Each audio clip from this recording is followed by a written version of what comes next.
My first experience of the hospice was when I was introduced to a palliative nurse. She explained to me just what palliative care meant. I always thought the hospice was where you went to die. Your choice was you died at home or you died in the hospice. And it's not at all been the case.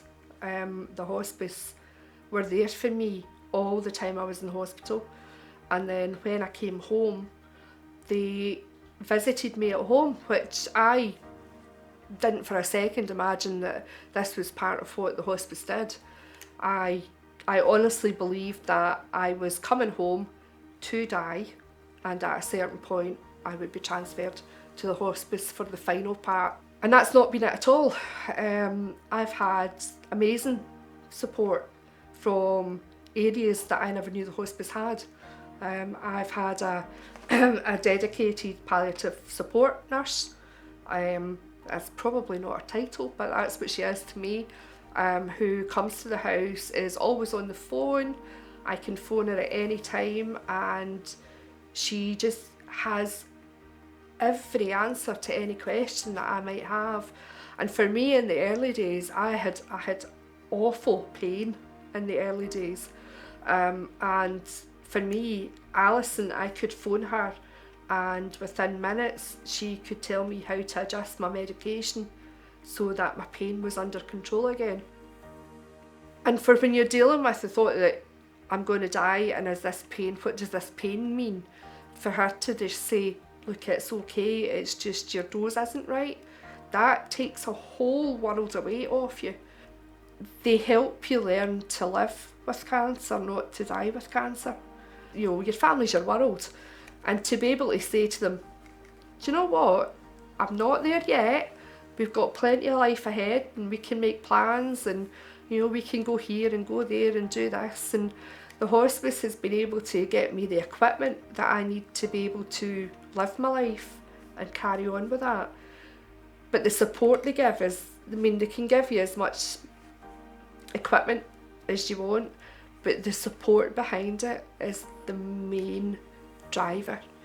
If you don't have the support, then you do have the thought that, do you know, I could just give up, why am I doing this?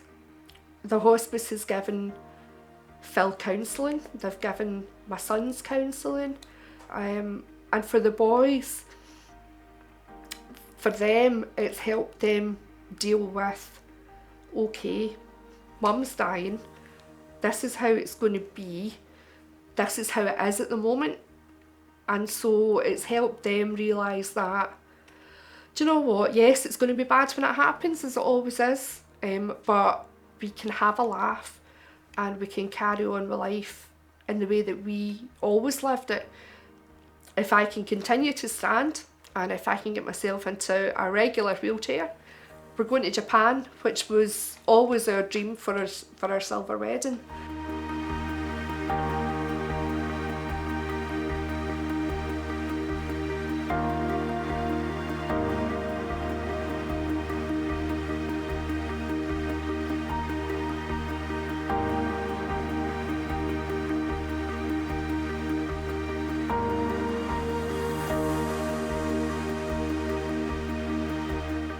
I've known Ali from the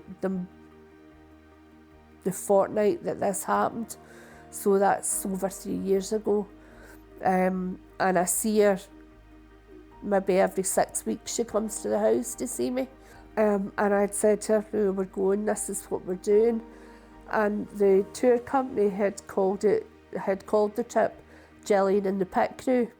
And to be honest, without Ali, I don't know that I would have had the confidence to go. If it wasn't for Ali making that difference between disappearing into her own, Jill disappearing into her own head and giving up, and actually keeping her out of her head and giving her the inspiration to actually go out and do stuff and encouraging her to go out and do stuff, these would be very different conversations right now. And to be honest, we'd probably have an empty seat on the sofa next to us. So it's actually not just Jill she's there for me as well, if I need her. And she has a check-in with me every time she comes to the house as well. Make sure I'm doing all right, I'm not struggling. I'm not under any kind of unnecessary burden. So actually having Ali, as Jill says, as part of the family almost now, is fantastic. It really is. As time went on and things started to get a little bit better, I actually watched cancer take what was probably one of the strongest and most resilient people that I know, and essentially beat them down to nothing. And it was only when we started getting involved with the hospice, which you think, oh God, the hospice, this is end of life, everything's, coming to an end, this is where she's going to go to die. And it's not. The hospice actually made Jill live again, is probably the best way of putting it. Between the physio team helping her stand and build some strength up and understand that she could transfer and do this and do that, Ali coming out to the house, managing the situation, managing medications, making sure that if we needed inpatient support, we got inpatient support, or everything was done at home to keep everything as relaxed as possible. So actually just the team in general, including us in events, and the hospice has actually been a place that has helped Jill live a life to the fullest in the short time she's had left. And without that support and without that integration into our lives, as I say, this would have been so very different a conversation.